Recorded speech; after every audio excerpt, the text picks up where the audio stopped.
The National Weather Service in Mobile has issued a flash flood warning for south central Baldwin County in southwestern Alabama until 10:15 p.m. Central Daylight Time.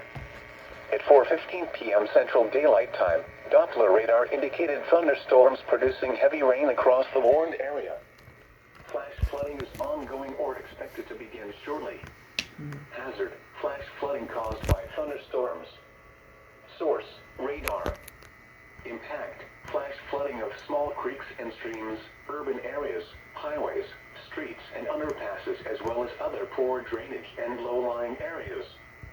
Some locations that will experience flash flooding include Gasquet and Gulf Islands. Turn around. Don't drown when encountering flooded roads. Most flood deaths occur in vehicles.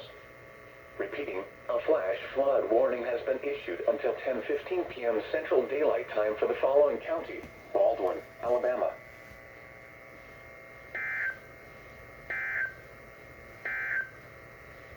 At 1:06 p.m. Central Daylight